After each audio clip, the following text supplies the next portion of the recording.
Affairs को लेकर के हम फिर से आपके सामने हाजिर हैं। आज जिन मुद्दों के बारे में हम बात करेंगे, एक तो बात करेंगे कि भई ओपेक जो कंट्रीज़ हैं, उन्होंने ऑयल आउटपुट को बढ़ाने का जो डिसीज़न लिया है, उससे क्या हालात पैदा होंगे? ओपेक, ओपेक प्लस में क्या फ़र्क है? यूएई यानी यूनाइटेड अरब एमिरेट्स ने जब ओपेक को छोड़ा, तो उसके पीछे क्या कारण थे and what does it wants? उसके कारण यूएई को क्या फ़ायदा होगा? भारत को जो है इसका सीधा फ़ायदा कैसे हो सकता है? जब हम यूएई और इंडिया के रिलेशंस जो बायलैटरल रिलेशंस हैं उनकी बात करें तो। दूसरा हम चर्चा करेंगे आईईए यानी इंटरनेशनल एनर्जी एजेंसी और भारत इसका मेंबर क्यों बनना चाहता है? क्या भारत को मिलेगा अगर इसका मेंबर बनता है तो? और तीसरा हम चर्चा करेंगे अग्निवीर की स्कीम के बारे में।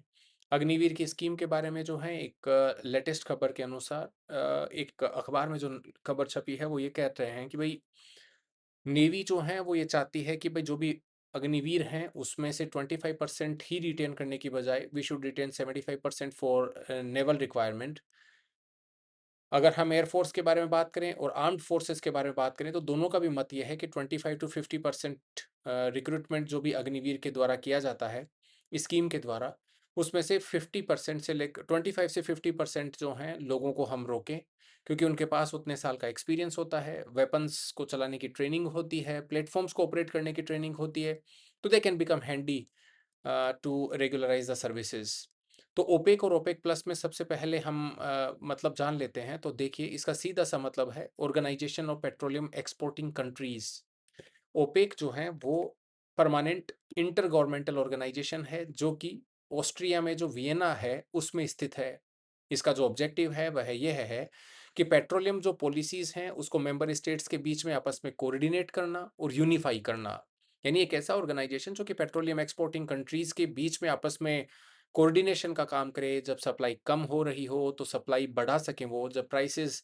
अगर बहुत ज़्यादा हो रही हों और लोगों के लिए अफोर्ड करना मुश्किल हो जाए तो फिर ये कंट्रीज़ अपने प्रोडक्शन को बढ़ाते हैं, जिसकी वजह से सप्लाई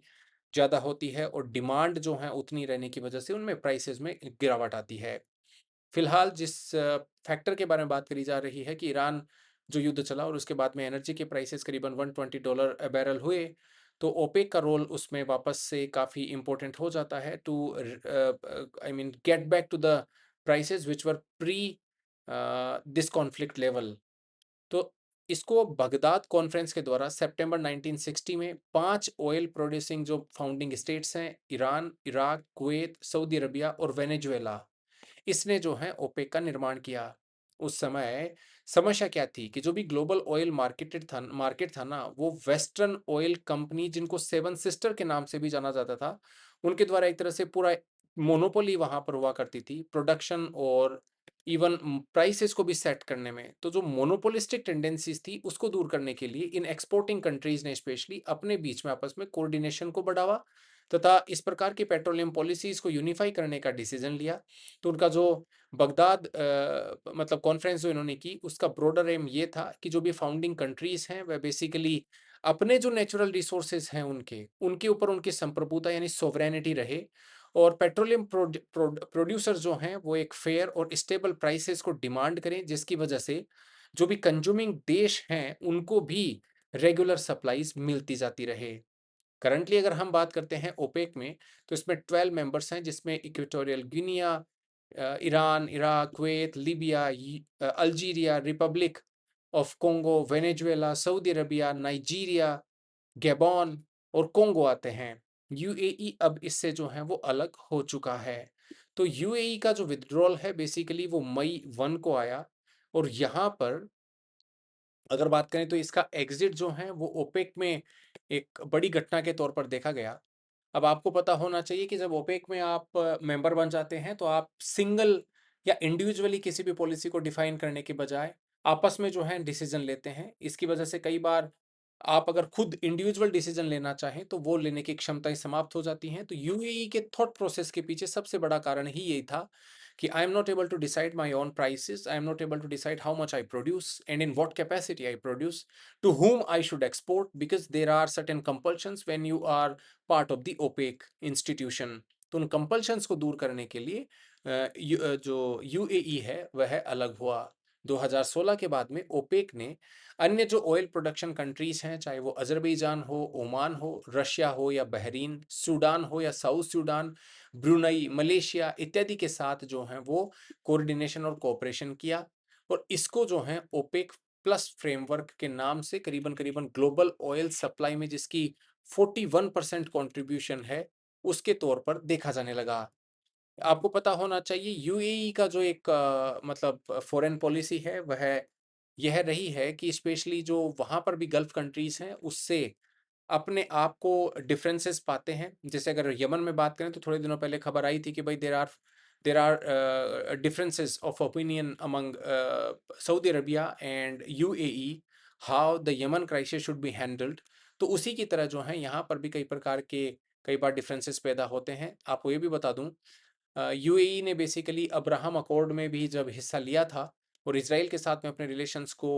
और ज़्यादा बेहतर बनाने के बारे में बात करी थी, तब भी जो है यूएई अपने फॉरेन पॉलिसी का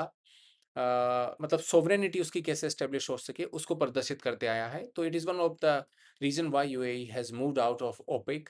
अब बात आती है कि ऐसा नहीं है कि भाई यूएई केवल पहला कंट्री है जिसने ऑर्गेनाइजेशन को छोड़ा है। अदर जो रिसेंट ईयर्स में बाहर निकले हैं उसमें Indonesia, Qatar, Ecuador, Angola, Gabon इत्यादि आते हैं जिनके कि खुद के आउटपुट के कोटाज कितने हों उसके ऊपर जो है वो डिपेंड करता है। तो ओपेक को और ओपेक प्लस को और ओपेक प्लस के छोड़ने की वजह से जो है यूएई के बीच में क्या फ़र्क हो सकता है? आपको मैं बता दूं कि ये जो यूएई ने छोड़ा भी था ऑर्गेनाइजेशन को ओपेक को, वह उस समय छोड़ा जब ईरान का क्राइसिस चल रहा था and world over we were having troubles related to the energy availability and energy security specially the countries which are importing one, यानी इम्पोर्टिंग जो कंट्रीज हैं उनमें इस प्रकार के हालात देखे गए कि एक तो वहाँ की सरकारों को या तो मतलब फिजिकल उनको सपोर्ट देना पड़ा या फिर जो है पेट्रोल के प्राइसेस या डीजल के प्राइसेस यानी एनर्जी के प्राइसेस इतने ज़्यादा बढ़ गए थे कि जिसकी वजह से जो है उनको सिक्योर करना सप्लाईज को वह काफ़ी बड़ा मुश्किल खेल हो गया था। तो यूएई के मतलब ओपेक से निकलने के भारत को भी थोड़े फायदे हो सकते हैं। एक तो ये होगा कि भाई यूएई डायरेक्ट सप्लाई कर सकता है भारत को because it would be scouting for new partners, and when you scout for new partners it means you would be offering certain discounts, maybe terms of reference which can provide you a longer term availability, यानी supply जो है उसकी एक near एक तरह से perfection आता है। यूएई अगर ओपेक से बाहर निकलता है तो definitely UAE would seriously want to have larger markets और उस मार्केट में जहां पर इंडिया जो है अगर वर्ल्ड का थर्ड लार्जेस्ट एनर्जी इंपोर्टर हो तो अपने फेवरेबल बेसिस पर इंडिया को भी सपोर्ट कर सकता है यूएई के ऑयल के द्वारा, तो वो भी एक भारत के लिए पक्ष में जा सकती है। हालाँकि आपको ये बता दें कि कोई भी ऐसी संस्था जो कि कलेक्टिव डिसीज़न लेती है, अगर वो वीकन होती है या उसमें अगर दिक्कतें खड़ी होती हैं, तो फिर पूरे समुदाय के लिए ही वो ख दिक्कतें खड़ी होती हैं। जैसे अगर ओपेक थोड़ा-सा कम स्ट्रॉन्ग रहता है या फिर ओपेक की मतलब जो साख है अगर वो गिरती है and many countries actually try to see the exit path as has been done by UAE, तो एक समस्या खड़ी हो सकती है ओपेक के लिए और उसकी वजह से जो वेस्टर्न मोनोपोलीज हैं मतलब ऑयल मार्केटिंग सेक्टर में हो सकता है वो भी ज़्यादा पेनिट्रेट करने लग जाएं।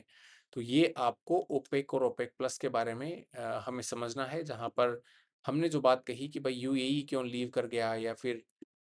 मतलब ये कौन कौन से हैं, तो आपको ये पता होना चाहिए। अब बात आती है कि आईईए यानी इंटरनेशनल एनर्जी एजेंसी क्या है? जब हम इंटरनेशनल एनर्जी एजेंसी के बारे में बात करते हैं, तो आपको 2-3 चीज़ें पता होना चाहिए। सबसे पहला कि नाइजीरिया जो है वो आईएई को अब उसने जॉइन कर लिया है और ग्लोबल एनर्जी जो गवर्नेंस है, उसमें अब नाइजीरिया का भी रोल काफ़ी बढ़ जाएगा और इवन आईएई के का भी बढ़ जाएगा। जो आईएई में कंट्री हैं, वह करीबन 80% टोटल जो ग्लोबल एनर्जी की डिमांड है, उसको प्रदर्शित करते हैं। जब हम आईएई के बारे में और पढ़ते हैं तो बेसिकली ये जो संस्था है वह governing board of international energy agency के द्वारा किसी भी मेंबर को मतलब ज्वाइन करवाया जाता है, जहाँ पर नाइजीरिया इस प्रकार से ज्वाइन किया है अभी। थोड़ा-सा आपको आईएई के बारे में बताएँ तो 1974 में जो है इसका एस्टेब्लिशमेंट किया गया, जहाँ इसके फाउंडिंग जो मेंबर थे वह Austria, Belgium, Canada, Denmark, Germany, Ireland, Italy, Japan, Luxembourg, the Netherlands, Norway, Spain, Sweden,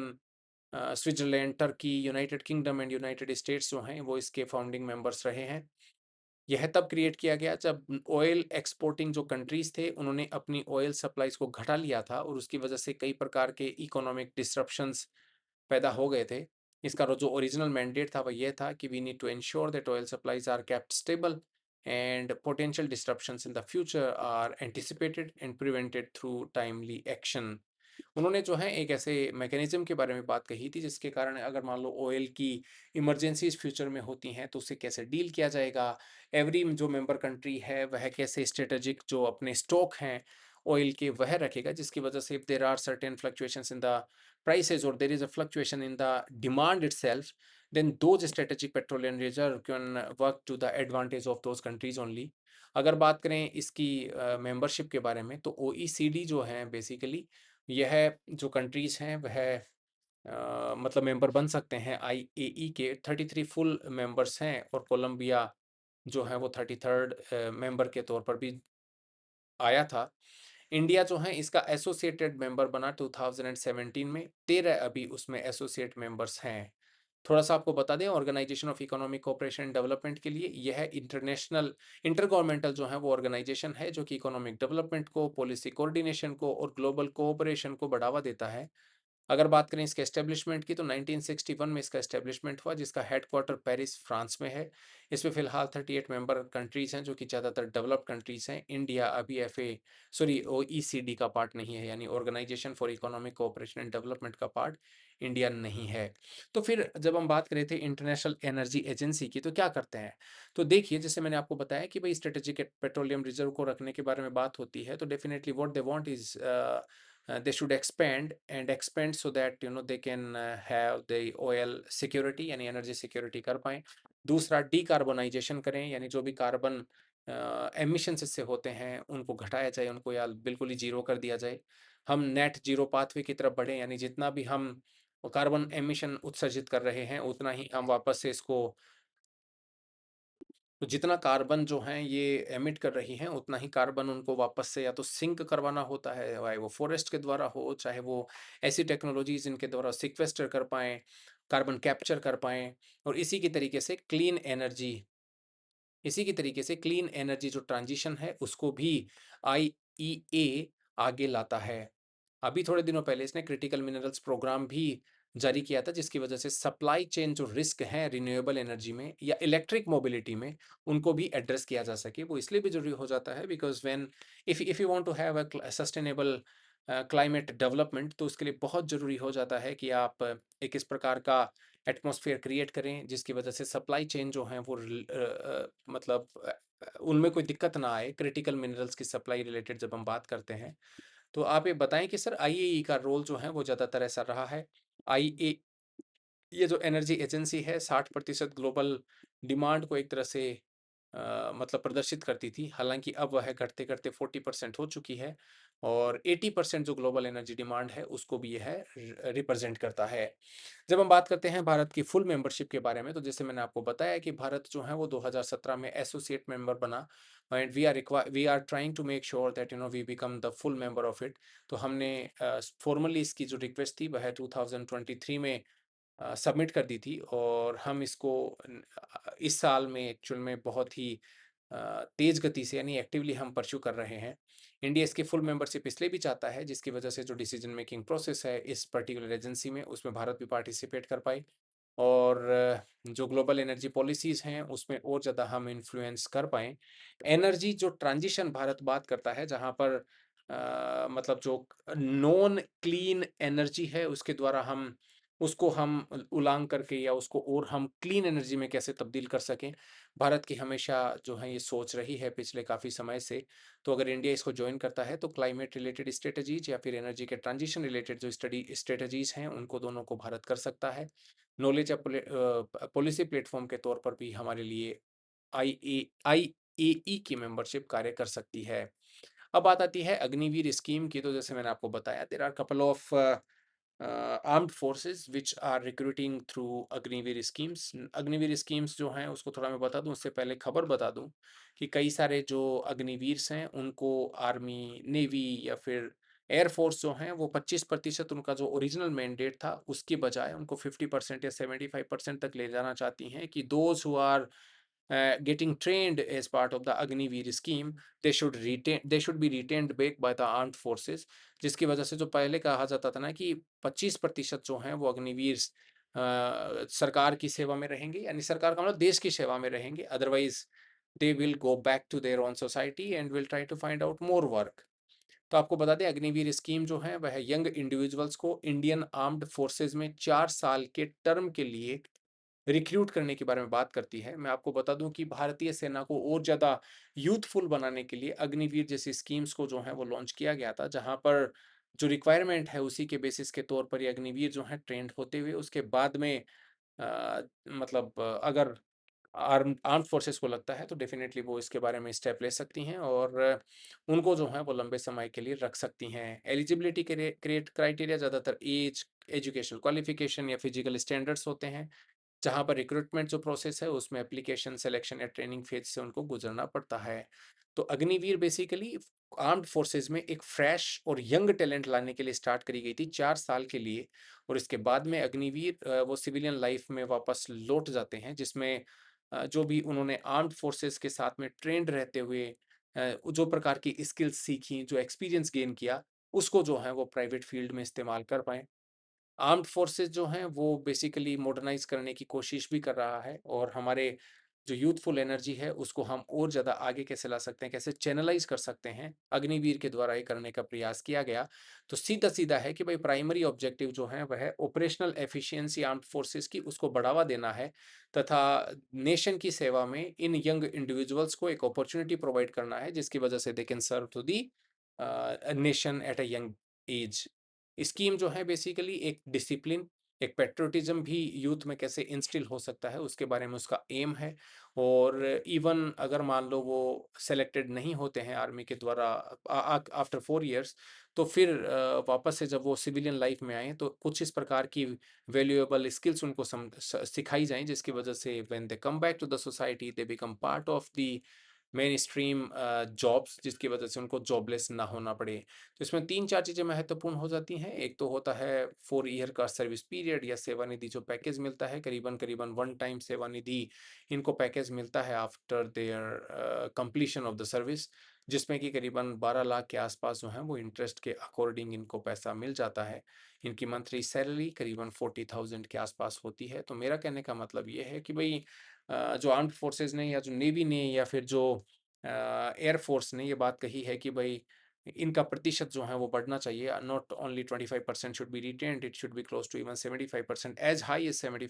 75% as has been suggested by navy. तो उसको भी जो है हमें गौर करना चाहिए। अब बात आती है कि भई मतलब भारतीय सेना ने इससे क्या सीखा? तो आप ये साफ कहें कि जब वर्कफ़ोर्स हमारी यंग होगी, तो जो कंट्री ऑलरेडी यंग है, उसको जो है उसकी सेवा से उसकी जो ज़रूरतें हैं, टर्म्स एंड कंडीशंस हैं ऑफ़िस की, डिसिप्लिन जो रिक्वायर्ड है, वह जो हैं, या फिर एजिलिटी जो है बॉडी में, जिसको हम फिज़िकल एजिलिटी के बारे में बात करते हैं, तो वह भी काफ़ी ज़्यादा बढ़ जाती है, जिसकी वजह से they not only perform on the field, they serve their country very well. तो उस समय उनकी कई बार पारिवारिक जो है वो उतनी ज़्यादा व्यस्तताएँ नहीं होती, जिसकी वजह से भी they can devote more time towards the service of the nation. तो मेरा कहने का मतलब ये है कि आप जो भी टॉपिक समझते हैं, हमसे पढ़ते हैं, उनमें आप प्रीलिम्स, मेंस और इंटरव्यू तीनों की जो भी डायमेंशंस हैं, जो भी आपको फैक्ट समझने हैं, उसका आपको काफ़ी मौका मिलता है। हम पॉलिटी से लेकर के इकोनॉमी, ज्योग्राफी से लेकर के एनवायरनमेंट, साइंस एंड टेक्नोलॉजी से लेकर के आपकी जो एथिकल, मोरल फील्ड हैं, उन सब के बारे में, कॉन्स्टिट्यूशन के मुद्दे, सोसाइटी से रिलेटेड मुद्दे, ये सब आपसे चर्चा करने की कोशिश हमारी रहती है। और ऐसा नहीं है कि भाई in a single day we talk about this, it becomes a norm actually, जहाँ पर जैसे ही कोई भी इस प्रकार की खबर आती है तो फिर उसको पूरा समझाने की कोशिश हम करते हैं, जिसकी वजह से आपको कोई डिफ़िकल्टी फ़ील ना हो। मेंस की आंसर राइटिंग बहुत इंपॉर्टेंट फैक्टर है, जहाँ पर अगर आप अभी भी ऐसा समझ रहे हो कि भाई ठीक है, मेरे तो अभी फ़िलहाल प्रीलिम्स का ही एग्ज़ाम नहीं हुआ, तो I prepare for mains, and that will be a very very wrong strategy, because you have to clear prelims and mains and interview in the single examination, single session जो है examination का उसी में ही करना पड़ेगा। अदरवाइज आपकी जो भी मेहनत है वो बेकार चली जा सकती है। इसलिए it is good to have a knowledge beforehand in which और by which we can always secure good maybe neutral mindset, जहाँ पर हमें डेवलप कर पाएँ, वो स्किल डेवलप हों, जिसकी वजह से भी हमें जो है वो फ़ायदा काफ़ी इंटरव्यू में भी मिल जाए। तो आज के लिए हम यहीं रुकेंगे। Thank you very much.